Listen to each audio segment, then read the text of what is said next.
from sports, psychology, and a number of different areas today. We've got a fascinating guests, Dr. Amanda Avery and Amy HUFF, a Manchester weight loss case study, who's going to give an insight into the long-term lifestyle changes, the keys to losing weight. So welcome to the show. Great to have you on board. Hi. Yeah, if we begin with a bit of an insight into what are the long-term lifestyle changes are. I mean, there's a lot of different ideas out there, so much information out there, but can you sort of share some of the lifestyle change that people perhaps should be looking into to lose weight? Do you want me to go first, Amy, or would you like to go? Yeah, okay. So good. Hello, Jim. Yes, thank you for introducing our study. So research that's been published very recently would suggest that actually people who access support via Slimming World are able to make long-term lifestyle changes, which thus enables them to have a healthier weight long term. And some of those changes that the respondents told us that they've been able to make included having more vegetables and fruit in their diet. They were cooking more meals from scratch. They're preparing more of their own foods rather than just ringing up for a takeaway, and actually enjoying doing so as well. They were having lower fat foods. They told us that their family had also made changes as well, which is wonderful. That's amazing if not only you get support from a group, but also support from your family as well to make those healthier changes to your diet and lifestyle. And they just said that they felt healthier both physically and mentally as a consequence of having made lifestyle changes. So essentially we're talking about changes to diet, and they don't have to be big changes, and also increasing levels of physical activity and perhaps a little bit less alcohol. That was the other thing that respondents told us that they did to help them manage their long-term weight loss. Yeah, I guess that's one thing, sort of like reducing in sort of weight, but then sort of keeping it off as well is the key as well. I mean, we all go through like different times in our lives where it's sometimes easier than others with its busy lifestyle or emotional changes. But are you okay to share your story, Amy? What's your experience? I mean, what are some of the sort of long-term changes? I mean, what can sort of people? I know everyone's sort of different, but just a bit of an insight in terms of what are some of the things that people can do to sustain these long-term changes once they've reduced weight. Yeah, you mentioned that most of us are actually quite busy, and it's difficult to find time to do things like making more meals from scratch. And also actually it's quite difficult as well to sustain these changes, and there's lots and lots of barriers and obstacles in the way. So little tips include things like perhaps going back to basics and planning your shopping, so preparing perhaps a shopping list to think about what foods you need to buy to have in the store cupboard and your cupboards to prepare the healthier meal choices. So that sounds very, very simple, but actually can make a huge difference. So when you get home from work, you're tired, you've had a busy long day, and you might just think it's easier to pick up the phone to order a takeaway. But if the foods are in your cupboard and they're there ready to help you to make a healthier meal, then it's going to be a lot easier to do to have that healthier meal. It's also really important that we still enjoy food. So, when you're trying to make changes to your lifestyle, whatever changes you make for them to be long-term, lifelong changes, then they need to be things that fit in with your way of life, but that you enjoy as well. And some of the successful slimmers will say, we didn't think we'd ever do this. We used to have loads and loads of takeaways, and we didn't think we could cook food from scratch. And they get a little bit of support. They find a little bit of confidence. They find some nice recipes and they realise actually they can make really tasty meals that the whole family enjoys. And it's actually reasonably easy. You don't need loads of complicated ingredients. You don't need loads of complicated cooking skills. And actually the whole family likes the food as well. And actually, that not just saves pounds off the waistline, but it also saves pounds in your purse also. Yeah, no, absolutely. Just with that, in terms of, say, I mean, there's a lot of information out there. Amanda, we live in a day and age where there's a lot of information out there with social media, with the internet. I think one of the challenges, this probably fits outside the scope of the interview, but just out of interest, I mean, it is difficult sometimes because there's a lot of contradicting viewpoints out there in terms of like what we should eat and how often we should eat and what's good and bad. And I mean, what are some reliable sources that people can look at realistically in terms of being able to implement lifestyle change? Yeah, I mean, from the point of view for this interview, I mean, certainly the Slimming World Healthy Eating approach, the plan is very evidence-based. There's a lot of science behind the approach. So the foods that are encouraged, we don't refer to good and bad foods. Nothing's banned. And actually, as part of a lifelong approach to eating healthier, you shouldn't view foods as good or bad. You should be looking to having a healthy, balanced diet. And I can honestly declare I've just had a piece of cake, which people might declare as bad. But actually, that can be included as part of a healthy, balanced diet. It's getting that context and mindset that actually you can include a range of different foods. Nothing's banned. But in terms of the wide range of messages that are available out there, yes, I agree, there's a lot of mixed messaging. There's a lot of suggestions that perhaps if you try this approach, your weight loss is going to be rapid. And I think we all know deep down that actually there's no such thing as a quick fix. There's no such thing as a magical pill. It's not a quick fix. But I'm sure Amy can really vouch for that as well. Oh, I tried them all. I really did for a long time.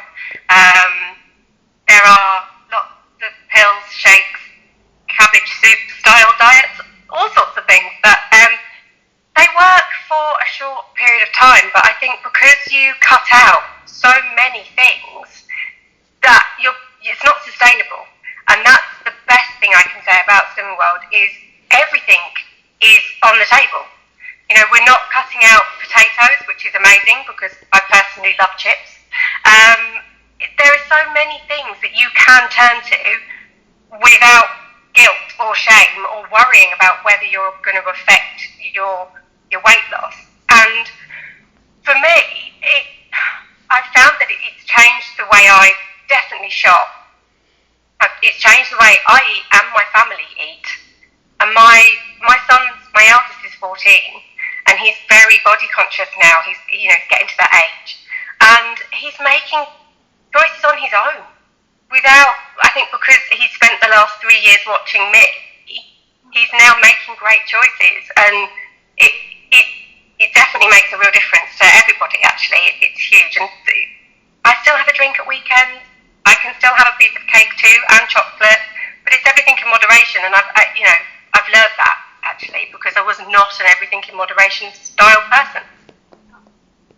No, absolutely, and I mean, you sort of touched on earlier the activity as well, and I mean, yourself, I mean, do you sort of incorporate activity as well? Do you sort of is it just sort of lifestyle change in terms of food? Is it also like maybe doing activity, like maybe walking or other stuff that people can do, not just to sort of help reduce weight, but also to help sort of mentally? I think being active is a positive thing. But yourself, do you say? Yeah.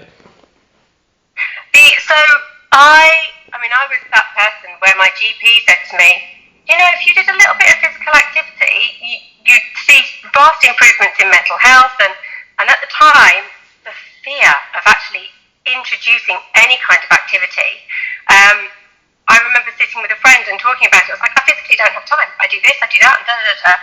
And I put every stopper in the way. And then as soon as I started a weight loss journey that worked, and I could see remarkable changes in myself, I then started walking. I now cycle. That's become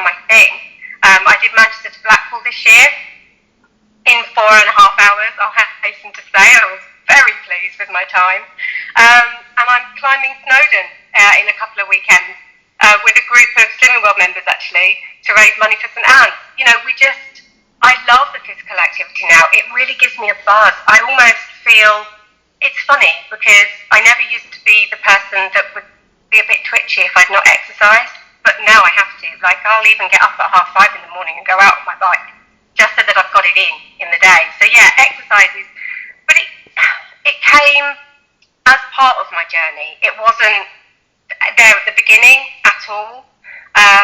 You know, it was something that as I lost weight and I felt more confident and actually my body moved better, that I was able to introduce it. No, definitely, and that's really interesting. It's, you know, fantastic. Obviously, the cycle, the Blackpool, and the sort of climbing as well, and I mean all that really, you know, has a massive impact, no doubt, on sort of general well-being too. And this sounds really, really great, to be fair. But just in terms of anyone sort of listening who wants to know more information about the study or any other information that they'd like to look into, is there anywhere that they can be signposted to have a look and see more info on the research, or just generally any sort of information that would be of use to sort of share? Yes, yeah, no, indeed, the Slimming World website provides an excellent source of information, and there is a special site for the research behind the programme as well. So the website, you can also find the nearest group on the website, which is just slimmingworld.co.uk. Yeah, no, it's just... Sorry. No, it's fascinating. I was speaking to a colleague of mine recently, and she joined, and she managed to sort of, like, you know, lose weight, and but also, like you've mentioned there, she was talking about the benefits of sort of like the social side of things too as well, which I don't think, well, not, at least I didn't know about, and a lot of people don't know about, I guess, as well. Yeah. The social side is amazing. Group is such a magical place. I feared joining the group, and I joined in September 20, so we were still socially distancing. We have face masks on, which it was quite alien, really. But there were two members in the group that I joined. It took me 3 weeks to pluck up the courage to walk in the room as well, I will say that, for fear of it not working. And these two absolutely gorgeous members took me in, made me a cup of tea, put me in a seat, and I'm still friends with them today, 3 years later. And it really I go to group. I've lost 5 stone, and group became an intrinsic part of my life. I needed it to go and to stay on track, even if I was going to say even if I had a bad week, but there's no bad week. There's no shame. There's no shame or guilt in that room at all. There's just absolutely oodles of love and help, actually, and it has become part of my life, and I dedicate my Wednesday mornings to my group because I can't not be there. That's really great, Amy. It's good to hear some positive news as well, in terms of, you seem to have sort of transformed in terms of, you know, you've mentioned there the cycling, the hiking and everything else, really. So is that a fair way of putting it? You've sort of really, you know, it seems to me from what you're saying that you've reduced, you know, weight, and you're out there and you're sort of living it. It sounds like you're very passionate about sort of the changes you've made. Yeah, I think I was on self-destruct, actually, Jim, when I got to, I spent a little bit of time in Salford Royal with sciatica and slip disc, and it was at that point that I thought, actually, so I've got to do something. I'm really on the trajectory to self-destruct here. This is not good for me. And it gave me focus, and it gave me something, especially during lockdown, because they locked us down again, didn't they? And I lost the majority of my weight in that lockdown because I felt more controlled. I felt that I could really give it my all, and it became intrinsic. So instead of doing a meal plan, I now do a big shop, because I know that all the foods I buy are going to be on plan. So I can open the fridge, and I know that everything in that fridge is on plan for me, and it's liberating, actually, to be able to do that and not feel worried about what you're eating or guilt behind what you're eating. It really does. It doesn't take long for that to happen either, and you speak to other members, and even members that haven't been to group for a while, they will still have little things that they do because it does just sort of become part of your life. I think once a Slimming World member, always a Slimming World member. And, you know, if there's anybody that ever wants to just walk into a group again or for the first time, they'd always be so welcome. There's just, you know, I know consultants that love seeing old members return. Definitely. It's brilliant to help anybody on a weight loss journey. It really is an amazing thing. No, it's great to hear, Amy. Absolutely, it's really good to hear about your positive experience, and hopefully that will inspire other people to do the same. That's can only be a good thing. But I really want to thank you for joining the show, Dr. Amanda Avery and Amy HUFF, who were kind enough to join us on the show to talk about long-term lifestyle changes, the key to losing weight, and keeping it off. So thanks again for joining us, and thank you, Jim. all the best. Thank you. Thank you, Bye. Jim. Bye. Bye. Bye.